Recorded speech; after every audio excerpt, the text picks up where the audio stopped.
Ako, si Alex, pwede niyo maging kakwentuhan, kaibigan at kahuntahan sa ating buhay-buhay dito sa ating mundong ibabaw. Ilang araw na ang lumipas sa kapapasok pa lamang 2026 na lahat tayo ay umaasa na magbabago at maitutuloy natin ang mga hindi pa nating nagawa sa nagdaang taon. Pero dahil nga bagong taon, may naisip ako kung bakit hindi natin nakakamtam yung mga ating hinihiling, yung ating mga New Year's resolution. Bakit? Kasi lahat tayo guilty sa pamamaraang ito. Yan natin pag-uusapan ngayon dito sa aking My Journal in Motion sa Love, Life, Me, Myself, and I sa Alexander YouTube channel.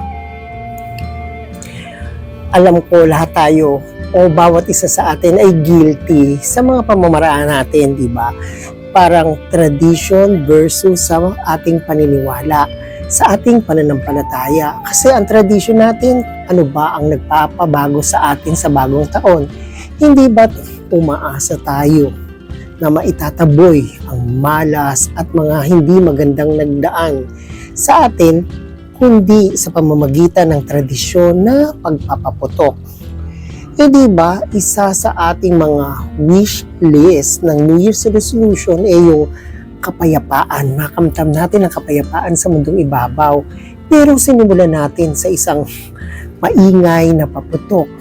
Umasa tayo sa pag-iingay ng paputok para maitaboy ang kamalasan.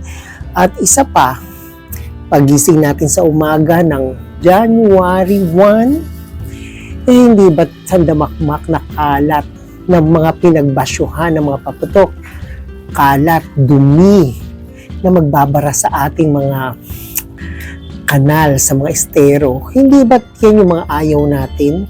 Yan yung mga nagpagproblema sa atin, yung pagbaha at pagdami ng kalat at basura sa ating kapaligiran.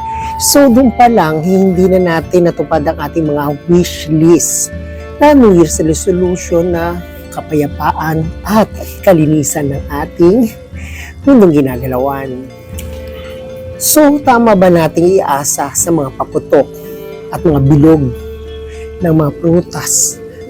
At iasa natin dito ang ating kinabukasan na darating ngayong 2026 dahil lahat daw ng pagtataboy ng mga malas ay nangunguna sa pagpaputok. Pag-welcome natin ang bagong taong dumating. At syempre, di ba, umaasa tayo sa mga bilog na mga prutas sa ating swerte. Eh, hindi ba't malinaw nakalagay sa Biblia na ang Diyos lamang natin ang siyang sasagip sa atin sa lahat ng mga hindi magandang mangyayari dito, kundi siya lamang ang sasagip sa atin sa lahat ng kamalasan, sa lahat ng mga swerteng darating sa atin ay sa Kanya natin iaasa. Diba? Tayo namang mga Pilipino, sabihin natin, wala namang mawawala kung susundin natin ang tradisyon. Anong walang mawawala? Malaki ang nawawala. Kasi nawawala ang pananampalataya natin sa ating Panginoon. Hindi ba't isang kasalanan yun? Nawawalan tayo ng pananampalataya o tiwala sa kanyang kakayahan. Kaya ngayon 2026, isang alang-alang na natin sa ating Panginoon ang kanyang kakayahan na tayo ay baguhin, linisin, at pagandahin ang ating buhay sa ating paglalakbay pa dito sa mundong ating tatahakin. At syempre, marami din sa atin ang nag-wish list ng sana mag-diet na ako. Sa taong ito, sisimulan ko na ang healthy living. Di ba? Sa damakmak na handa natin, lahat nakakataba at puno ng kolesterol. Hindi ba? Lechon dito, lechon dyan. Di ba? Ang dami. Lahat masarsa, lahat masarap. Kasi inuuna natin yung kapakanan natin na magpapaligaya sa atin. Tapos hihiling tayo ng magandang kalusugan. Hindi ba dapat inuuna nga natin yung pagpapahalaga sa ating sarili? Kaya isang tabi ang mga pangsariling kasarapan sa mga handang ating nilantakan noong nagdaang mga holiday season.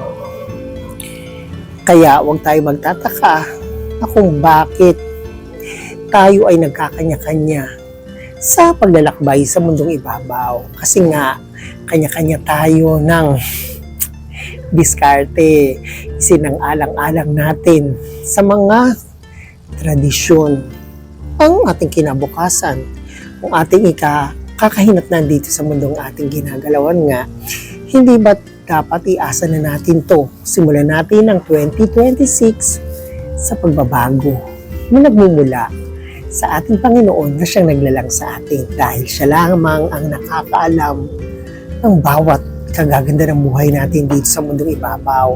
Hindi ba siya rin ang nangako na tayo ay bibigyan niya ng magandang buhay habang tayo ay lumalaban at umaasa sa kanyang kapangyarihan.